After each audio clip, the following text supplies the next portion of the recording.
So let's jump into the quick hits. And these are shorter stories that don't necessarily deserve the deep dive that we're probably going to give them. But there are stories all that came out this week. We want to talk to you about it. So let's go ahead and get into it. First up on the chopping block, there is a new contender for miniature retro consoles. This time, we're talking about the Commodore 64, or for short, the C64 Mini, is going to be coming. Is it out already, or is it coming out? It's out in Europe. It's been out in Europe for, I think, since like December. Okay. And it's coming to North America, US and Canada this October 9th.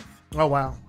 So yeah, if you are itching to get your hands on a mini Commodore 64, the classic system from the 80s, they touted as the best-selling system. Yeah, I'm like, no, that's not true. it probably is true, because Commodore 64s were wound up in schools. We had them in schools. Oh, that's right. There were tons of we had that's the computer that was in the computer lab. It was either those or Apple IIs. At least when I remember. Yeah, it was those or Apple IIs back then. So they wound up in schools, and they didn't really do much computing other than like what I remember, there was a typewriting game, a game that taught you to type. That's what we wound up using all the time on it. Right. And then the Apple II had Oregon Trail. Yes. Yeah. And this just comes right off the heels of our console retrospective, whatever we were calling it. So it's pretty interesting to get a story like this. I mean, we could have added this to the updates and corrections section as well, just because of how close it is. How close it is to something we just talked about. Right. So I mean, I'm a little too young to know about the Commodore 64. It was a little bit before my time. I don't think it'd be something that I would buy, but as a gaming aficionado, what do you think? Is this something that you want to pick up? No. It comes with 64 games, man. It's a curiosity. It's supposed to be about $80, so it's not overly expensive. It's a curiosity, but I'm not a big fan of the retro right now. Yeah. I don't know how I would be able to play some of these games for more than like a few minutes, and just for nostalgia's sake, you know? Right. And that was a sentiment in most of the reviews I read. So, like I said, it's been out in Europe a while, and I think it was either Eurogamer or Kotaku UK review that I read, and he specifically said that. He said, "Look, it's great to have it, it's cool, but after maybe playing each game for an hour or two, I don't want to touch them ever again." Yeah, and I mean the same thing goes for a lot of these like miniature consoles. I mean, but I'm looking at I have a video playing right now. The graphics aren't actually all that bad. No, the Commodore 64 was much better than what Nintendo. The Atari had at the time. Yeah. Because initially I was thinking like, okay, Commodore 80s the graphics are probably like, you know, crappy Pac-Man quality, but no, to my surprise, it doesn't look all that bad. I think this would be something that can, you know, sit on in a display or something like that off to the side, something that doesn't necessarily get a lot of play time, but you know, 1 or 2 sessions every once in a while, and for $80, I think it's retailing for. Right. Yes, it's they haven't announced the price, but it's expected to be about $80. That's what it is in Europe. It's about 80 euros or something around there. Okay. I think it's like 65 euros or 65 pounds or something like that. Okay. Well, that's dope. Not the worst purchase. I mean, I can think of other ways to spend $80, but I feel like for anybody that is curious about something as old as this, I think it's like 30 something years old, older than me. 1981, I think, is when the first Commodore 64 came out. Older than me. If you're curious at all, you know, it'll be here in the States very soon. So shouts out to the people behind it. I mean, the company doesn't exist anymore. So who's manufacturing this? Do you know? It is it's retro. I'm going to tell you because I have the site up. But the Commodore 64 came out in 1982. Okay. So I was a year off. And the company that's launching this is Retro Games. Retro Games Limited. Yep. Okay. So that's actually pretty cool. I may get one. Like if I see it and I'm like, I got $80, I'll go ahead and pick it up. It seems like a fun time. Yeah, you know, I was at Target the other day and I saw a Super Nintendo Mini on the shelf. Really? Yeah, I kicked it. Oh, you kicked it? Oh my god. Yeah, we're gonna be talking about Nintendo here in a minute too. I just gave it a little nudge with my. I didn't put a hole in it, but you know, I just like hit it with the heel. It's like, bat, get out of here. Side kick as I was walking by. Yeah, all right, cool. Made me feel good. As long as you feel good, Boogie. All right, let's go ahead and move on. Next on the list, we have news coming out of NBA Live. For those of you that don't know, NBA Live 19 will be the newest game in the series. I believe it was 18, so the current game that's out, that introduced the ability to play as WNBA superstars and players. Players and teams, yeah. So yeah. NBA 18, which I have, and I thought it was good. It came out. Supposedly it's an overall better simulator than the 2K of the same year, 18. Yeah, I thought it's missing a lot of features that 2K has as far as the in-depth franchise ability to manage a franchise and stuff like that. But as far as gameplay, I enjoyed the gameplay. It was fun. It was easy to get. It was more arcadey than NBA 2K is. NBA 2K went way far to the simulation side, and there's nothing wrong with that. And there's a audience for that. I'm just not that audience. I like realism, but I like arcade play as well. A bit of arcade play mixed in. But the news here is in NBA Live 2019, you're going to be allowed to create female avatars, and the female avatars will be playable in all of the modes, including the career mode. The one is their career mode, and I think that's really, really cool. And you know, hearing about it and saying it out loud, you wonder why this wasn't always a thing. Exactly. But you know, it's first time for everything, I guess. So not only can you play as current WNBA teams and players, but you'll be able to create your own, and then I'm guessing compete in a WNBA career mode. No. Just the one is a story mode. Okay. Basically, it works. You create your character, and your character goes through college, gets drafted by NBA team. There's little cutscenes based on decisions you make and stuff like that. You're gonna be able to import this character and play through that story. And from everything I'm seeing, put you on an NBA team as a female avatar. So what's the next step? Are we just like integrating like everybody into everything? Like is that what's happening? That's crazy. I mean, it's a game, right? It's all fantasy. Why not? Yeah. I mean, that's awesome. Yeah, that is awesome. That's for sure. And because go ahead. I was gonna say, growing up, I've definitely played against girls that were better than a lot of. Oh my God, yeah, I have seen some females break some ankles. Yeah, for sure. Back in the day, yeah. It's not far reaching, especially when you look at some of the modes where there's like playground mode and stuff. Like that. Yeah. It's not too far off base there. Yeah, so I mean, that's dope. It's probably something that should have been done a long time ago, but in today's age, if you're not including everybody, you're excluding somebody, and that group of people they're pissed. Yeah. So it's all about inclusion, like whether you want it or not, and we'll probably hear from the haters. Because in my mindset, I would think that you created a female character, you play in the WNBA fantasy league or whatever, but no, if you're going to the NBA, that's dope too. So more power to EA and their NBA Live series. It seems like they're actually trying this time around to make a compelling video game that can compete with the top tier NBA game makers, because they don't have the exclusive rights to the NBA. So there's there is competition, and they have to innovate. They have to.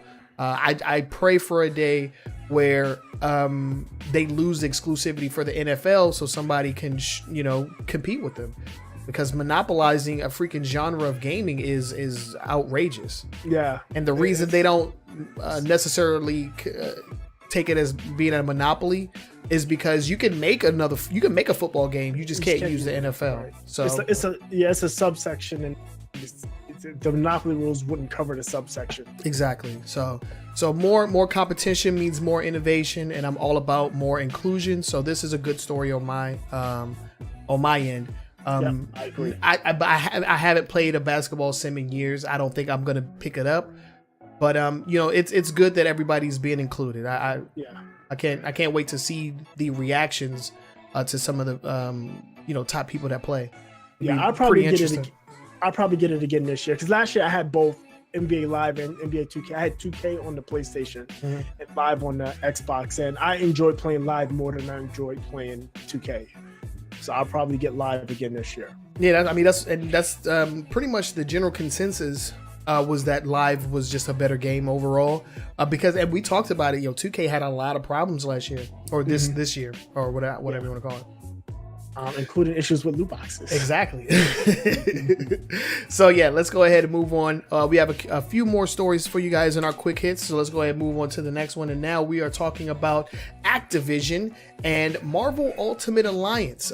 So a little while ago, I don't remember exactly when it was, Activision re-released both Marvel Ultimate Alliance 1 and 2 on current generation consoles and PC. I don't think this was before the Switch came out, so there's no Switch version. 2016, yeah, it was 2016.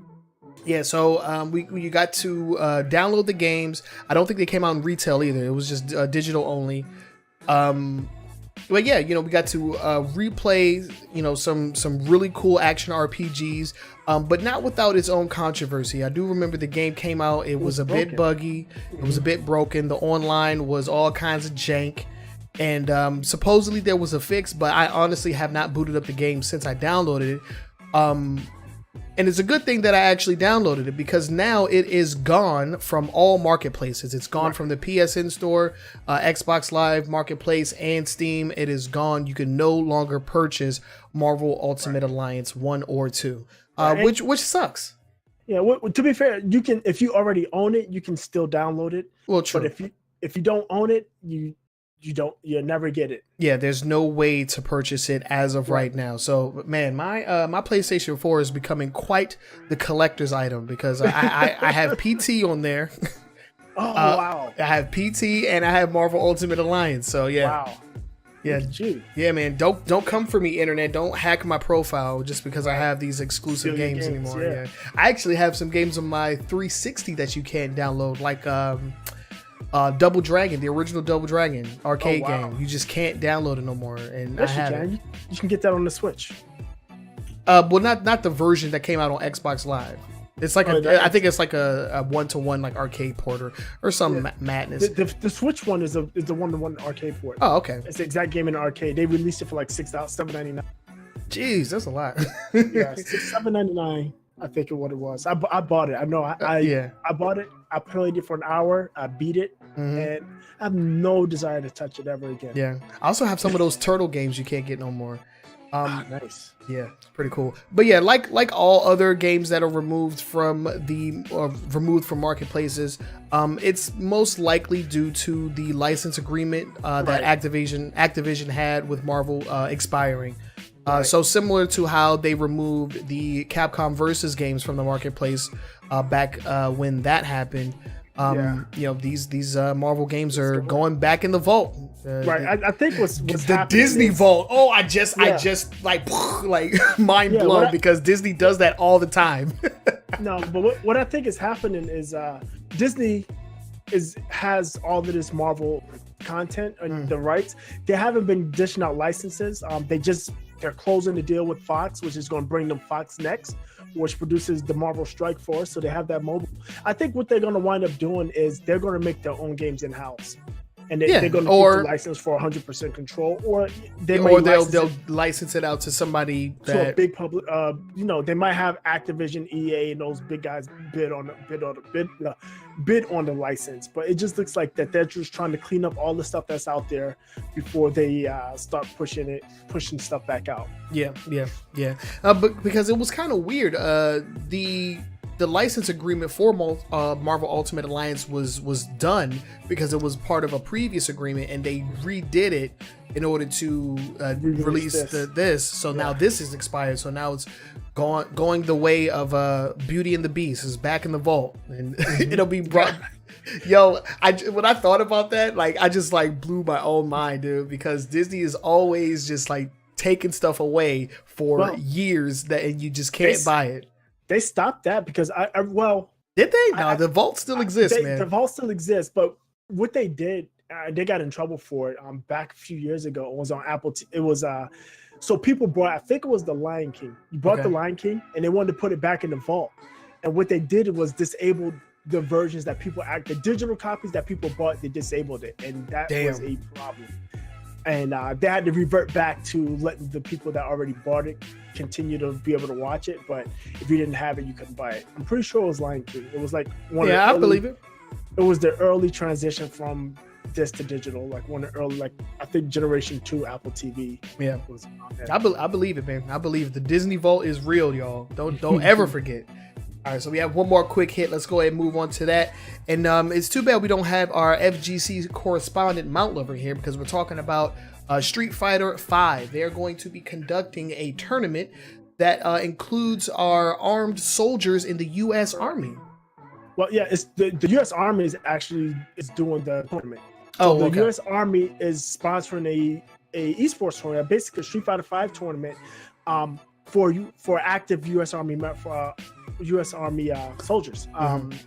They have 8 bases across the world, over the globe, and there's grand finals in each. There's grand finals in each of the 8 bases, and those 8 players, the winners of those, will be able to compete for the Grand Championship at PAX West in September. Okay, cool. The tournament started yesterday, actually, and the bases I have right in front of me. There's Fort Bliss, Fort Gordon, Joint Base Lewis McCord, Fort Wainwright, Fort Raleigh, U.S. Army Garrison Humphrey, Bavaria, and Fort Knox are the bases that are competing. And something that was interesting in the statement, they basically said they wanted to do this because it helps soldiers with their hand-eye coordination, which will assist them doing their regular job. And that there's nothing more true than it. That is true. You need spot on, very accurate, sharp hand-eye coordination to be good at these games, especially these fighting games. And that does translate to real-world successes.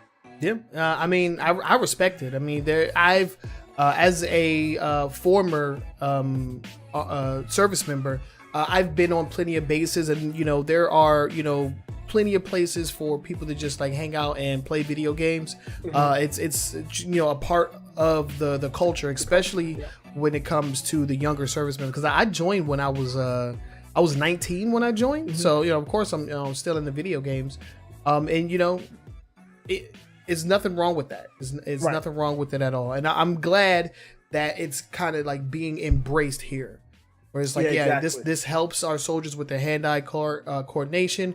We want to be able, helps with morale, definitely. Yeah.